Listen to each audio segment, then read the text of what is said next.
2 நாளைக்கு முன்னாடி இந்த எலக்ஷன் பூத் வேலைலாம் பார்த்துட்டு இருந்தாங்களே எலக்ஷன் டைம்ல. அப்போ வந்து பார்த்தீங்கன்னா, நாம் தமிழர் வேட்பாளர் அனீஷ் பாத்திமா அப்படிங்கிற ஒரு பெண் வேட்பாளர், அதுவும் 8 மாத நிறை கர்ப்பிணியா இருக்கிற ஒரு பெண் வேட்பாளர் மேல திமுக அ தொண்டர்கள் வந்துட்டு ஒரு தாக்குதல் நடத்தியிருக்காங்க. எங்க அப்படின்னா, பாபநாசம் தொகுதி. அதாவது தஞ்சாவூர்ல இருக்கிற பாபநாசம் தொகுதியில போட்டியிடுற நாம் தமிழர் கட்சி பெண் வேட்பாளர் அனீஷ் பாத்திமா மீது.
இதுக்கு என்ன காரணம் அப்படின்னு பார்த்தீங்க அப்படின்னா, அங்க பூத்ல நடக்கும்போது சில வாக்குவாதங்கள் நடக்கும். அந்த வாக்குவாதம் நடக்கும்போது இவங்க அங்க இருந்திருக்காங்க.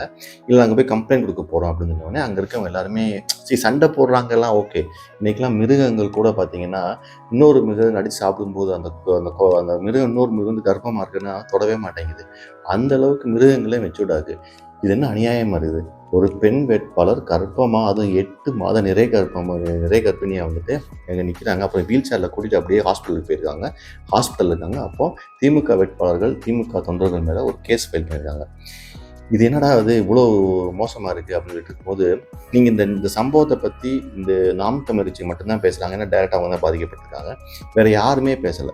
இப்ப ரீசென்ட்டா பார்த்தீங்கன்னா, காளியம்மாள் அவர்கள் எலக்ஷன் முடிஞ்ச உடனே இந்த சம்பவம் அந்த டயத்துல வந்து அன்னைக்கு தான் நடக்குது. அது மறுநாள் வந்துட்டு மிக அழகா ஒரு ட்வீட் போட்டிருக்காங்க. இவங்களுக்கு வந்து செஞ்ச அநீதி வந்து கண்டிக்கத்தக்கது. நான் வந்து பயங்கர வன்மையா கண்டிக்கிறேன் அப்படின்னு சொல்லியிருந்தாங்க. அதாவது அதாவது யாருமே சொல்ல தயங்குனது, காளியம்மாள் அவர்கள் வந்துட்டு பொது தளத்துல தான் இருந்த கட்சியை விட்டு வெளியே போய் அது எதிர்க்கட்சியாக மாறின பிறகும் அங்கே இருக்கிற ஒரு பெண் வேட்பாளருக்காக குரல் கொடுக்குறது வந்துட்டு மிக மிக முக்கியமானது. அது காட்டுது அவங்க யார், என்ன பண்பு, எப்படிப்பட்டவங்க சொல்லிட்டு. ஸோ அந்த ட்வீட்டில் கூட ரொம்ப தெளிவாக சொல்லியிருந்தாங்க. அவங்க காளியம்மாள் ட்வீட் போட்டது பார்த்தீங்கன்னா மிகப்பெரிய தாக்கத்தை ஏற்படுச்சு. ஏன் அப்படின்னா கட்சிகளை தாண்டி மனிதாபிமானம் அப்படிங்கிற ஒரு ரீதியில் அவங்க குரல் கொடுத்துருக்காங்க. இந்த மாதிரி குரல் வந்துட்டு எல்லாருமே கொடுத்துருக்கணும். இது நாளைக்கு உங்கள் வீட்டில் நடக்கலாம், உங்கள் கட்சியில் நடக்கலாம், பக்கத்து கட்சியில் நடக்கலாம், இன்னும் நடக்கலாம். பட் ஆனால் ஒரு பெண் வேட்பாளர், அதுவும் நிறைமாத கர்ப்பிணியாக இருக்கிற ஒரு பெண் வேட்பாளருக்கு இந்த மாதிரி ஒரு அநீதி நடந்துருக்குது. அதை கடுமையாக எல்லாருமே வந்து கண்டிக்கணும்.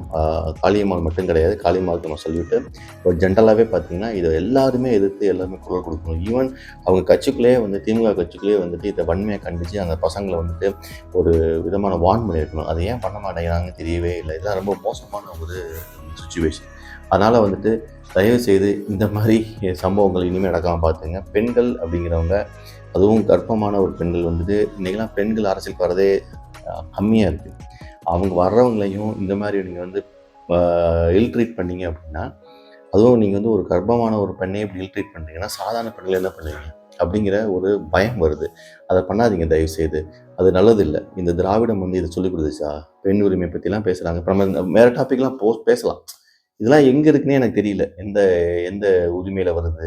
எ சம உரிமை, மக்கள், பெண்கள் அப்படின்னு பேசுகிறாங்க இல்லையா? அப்போ அவங்க அதெல்லாம் அசிங்கமா இல்லையான்னு எனக்கு தோணுது. பேசுறதுக்கே அருவருப்பாக இருக்குது.